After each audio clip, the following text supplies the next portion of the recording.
Mboka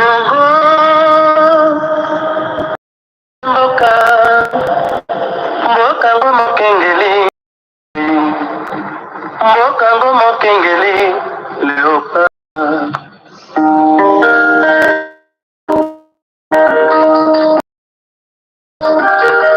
Ikolo tosekala kila Kongo, ikoki tokungwani mi tomoni bozo banyoso tosali.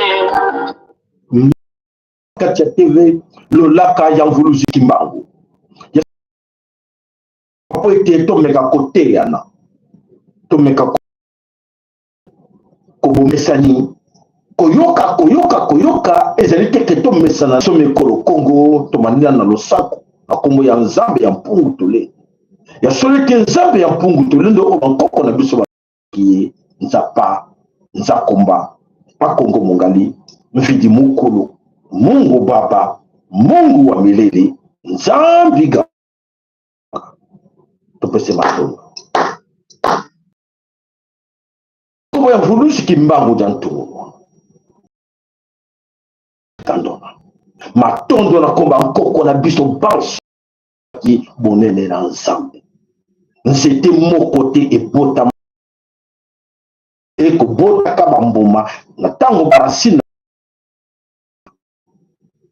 Yango to senga kana sim yango to baka banko na biso so batabulisa kibango balbela kibango bazaba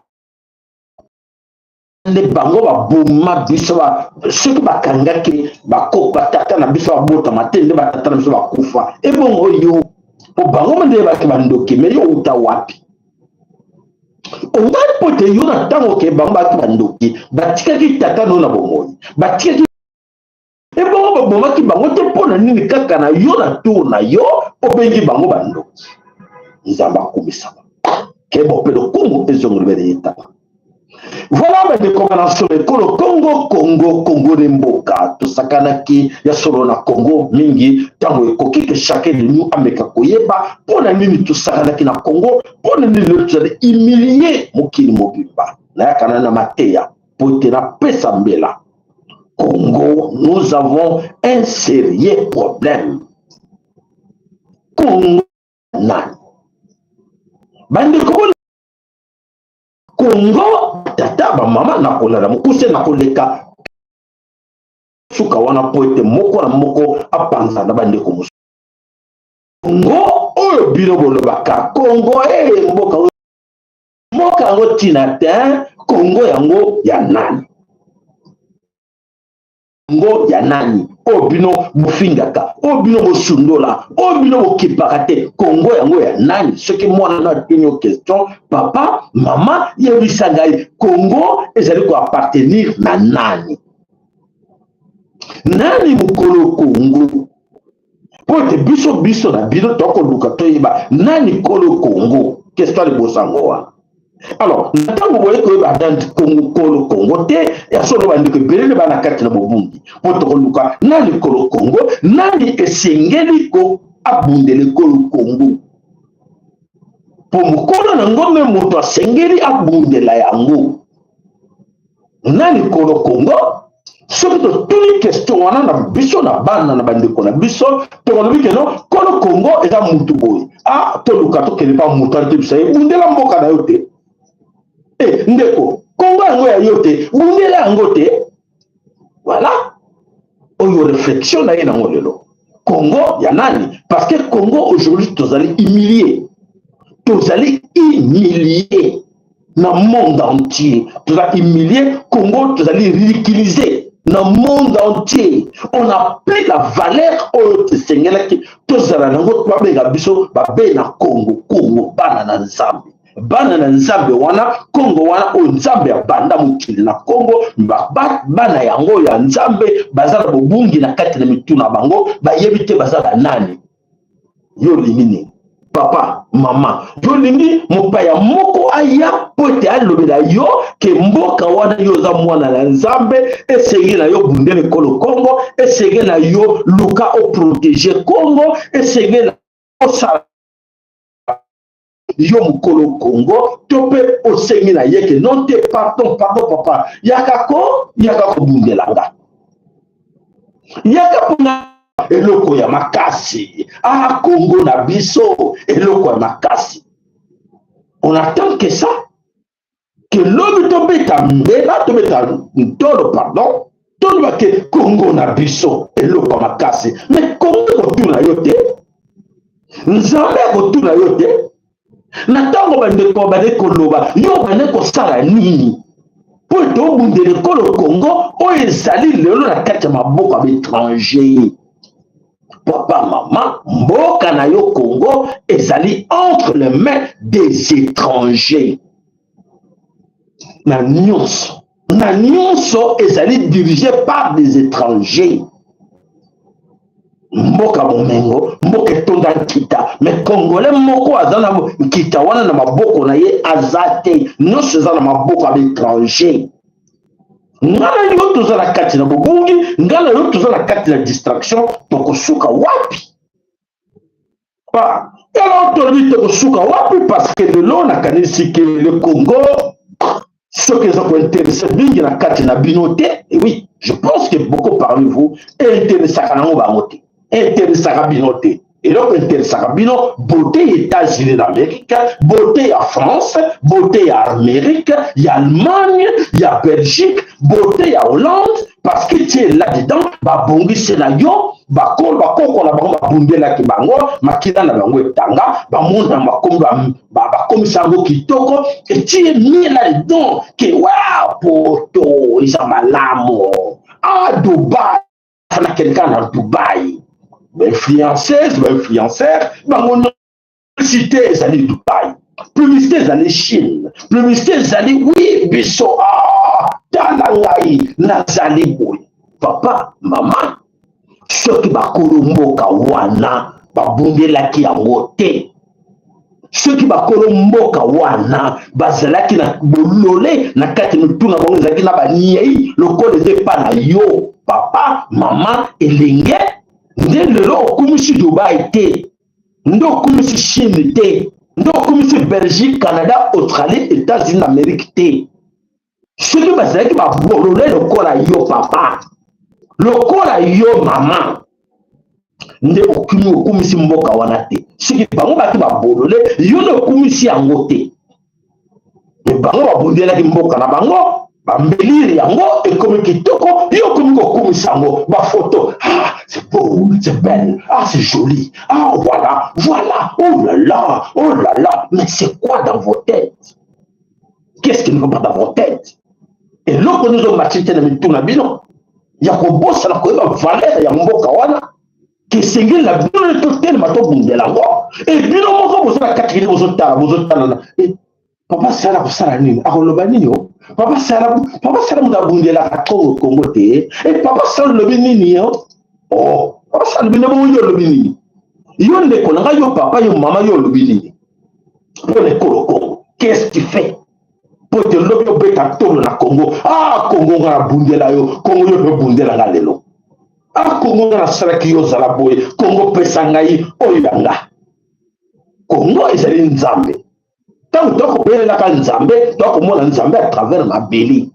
Ma béli ou nzamba kela et la tsingouya na yo casse na ye. Mais vous cherchez ailleurs. Bon kazene nzambe la, kuna ne trop bongi sa ma béli à nzambe na lola.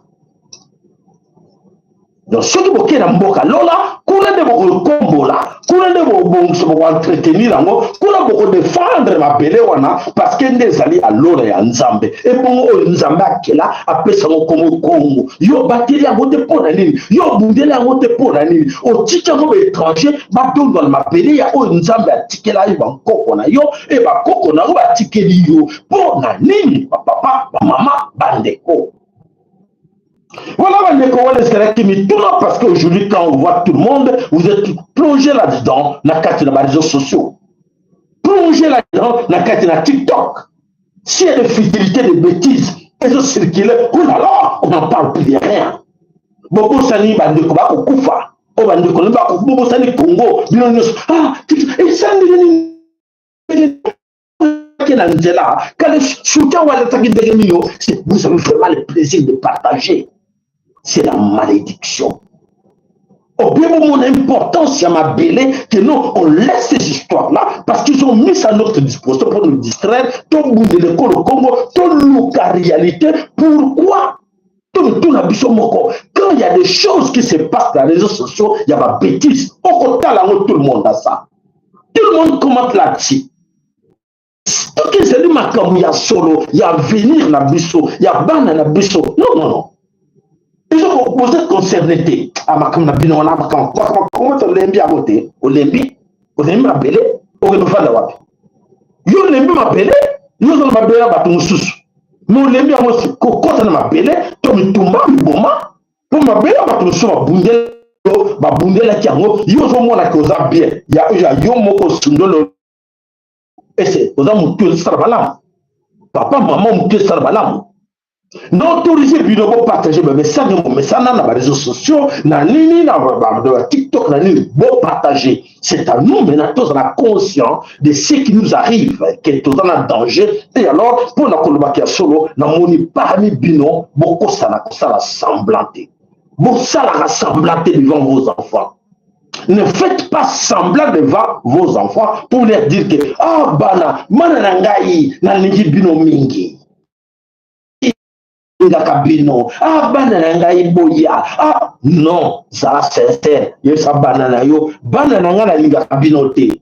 Banananga na linga talaka TikTok. Banananga linga talaka théâtre. Banananga linga musique. Na mabele na kobungela ngote pote ndilo bokotikala nako la na makasi po soko bungela mabele ozo bungela bana na yo po tikala bon héritage wana bazala heureux na katela mokile mais soko lingi bana na yo te oko s'en fouter de tout yo zo bungela TikTok yo saka na katela TikTok na animation TikTok nzokate ba chino basala ki TikTok pour vous distraire basala ki TikTok pour vous distraire. Et vous êtes là dedans plongé la carte de distraction. Et par contre, ça va, mais ils sont tous en distraction. Allez, influenceurs, influenceuses, montrez là qui ça va perruque, là qui ça va soutien, là qui ça va robe, jupe, chaussée, là qui ça va distraire. Ah ouais, il faut donner des cadeaux à ces gens qui sont en train de distraire les autres. Là, ils sont prêts à vous distribuer les cadeaux à ces gens qui vont vous distraire, avec des perruques, avec ce macabello, avec des choses de maquillage, vous distraire. Bayebi. On a les avoir Bayebi qui va distraire yo. C'est yena mutuna yo papa, yo maman le bike. Oh, il y a distraction. Na tikona mo panzi na luka l'avenir, na luka soro ni na kotika bana na ngaba mona ke na tikele bango héritage ma pelé na bundela ki bana na ngama pelé na bundela ki bino. Ba ko sala trop fier de toi. Ba ko reconnaître yo de na TikTok. Ba ko reconnaître yo de na théâtre, la musique. Bana no ba ko e ko sala bango soni, croyez-moi. Bana no ba ka soni que maman na biso papa na biso était tout le temps dans la musique. Ah, papa n'a vu maman n'a vu était tout le temps dans les TikTok. Papa n'a vu maman n'a vu était tout le temps dans le divertissement. Mais ceux qui parlent à lui, écoutez, votre papa ou votre grand-père ou votre coconat, les gars qui, oh, mais ton père a fait un grand boulot. Mais c'est une fierté pour tes enfants, non? Et vous avez la fierté de mal, non, non. Que, oui, ah bon, c'est vrai, tu vas prendre quoi? Mais regarde, ça c'est ton grand-père, ça c'est ta grand-mère. Grand-mère na yo bele ko sala boye grand-mère na yo azala ki boye o sala mbako na yo bana ah bon ah je solo koko na biso mbale koko na biso moi c'est yena mtasala ko contribuer na makamo tout oui voilà merci. Voilà, merci Nabino. Alors, ok, il y a un titre à sujet Nabiso dans mon canal. L'autre, donc, c'est Nabino, solo que tout Tikibino, nous connaît belé, mais tout ça, c'est que après l'émission, beaucoup partagé, bah, nous connaît belé, bah, on a Nabiso. Alors, voilà, le titre Nabiso, la chasse à l'homme.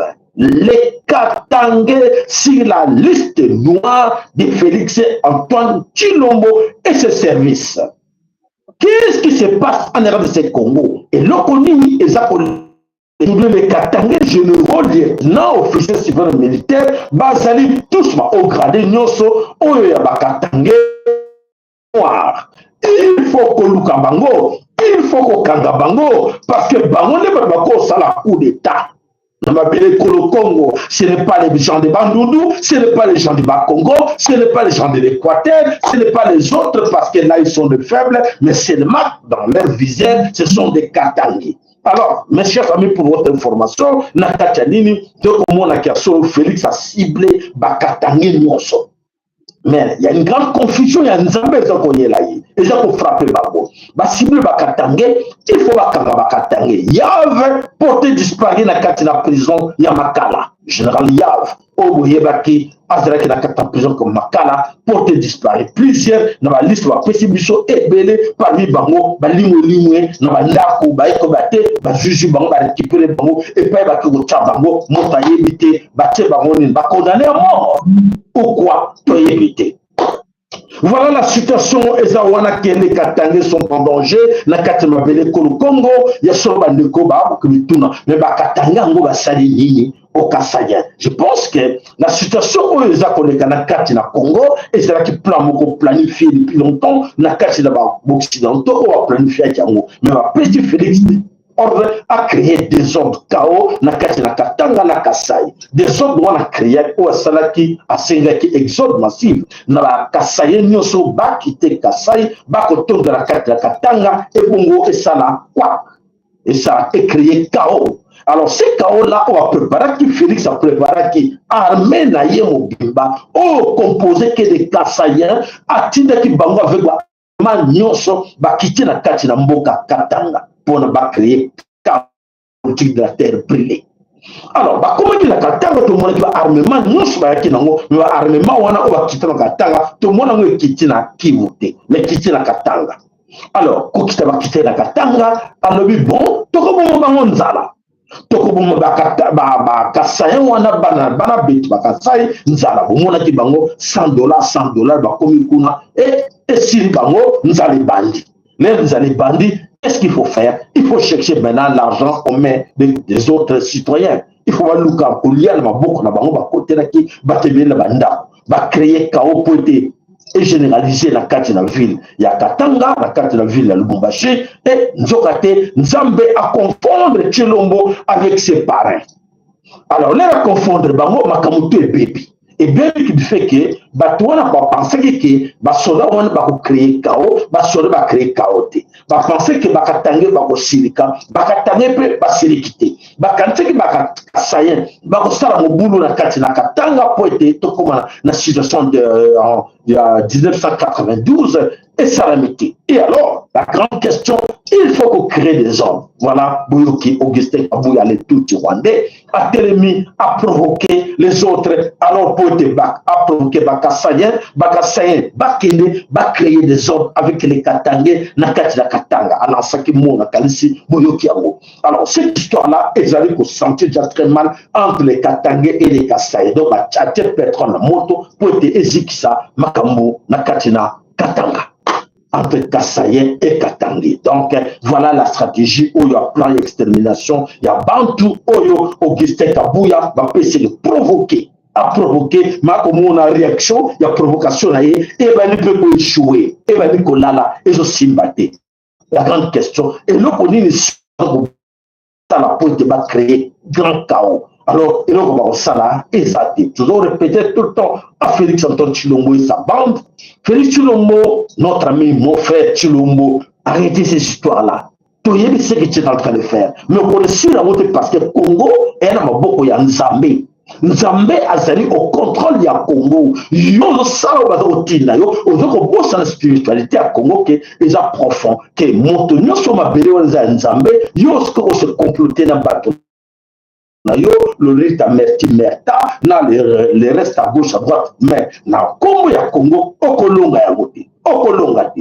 Voilà la situation où on passe de l'eau. Voilà bandeko ya soloto tosuka wana na mukuse et bon to côté on l'a comme ça t'expliquer bien le grand dossier oyo nini ezakoya liboso na biso nyonso. Alors matondo ba kère na bino to na posa ba kère na bino to na posa ba like na bino et nos émissions à vos amis c'est la seule et l'unique chaîne oyo inspiré na Nzambe ya Mpugutolendo oyo ko pesa biso mutu spiritualité mutu. Et ça va dans l'église, dans Nzambe, wana Nzambe n'est pas là-dedans, c'est là-dedans, et c'est là dans ton cœur. Oyo Nzambe wana, azali, kopesa yo, mayele makaspe wana, omeyeba, ozanani, nani a commission, okoma. Voilà, bande koma na soume kono Congo, to suksi wana, allez, bozala wana, bo sanle bande mususu, tout donc au kotra moulaye na biso, tout de suite là dans 5 minutes. Mato.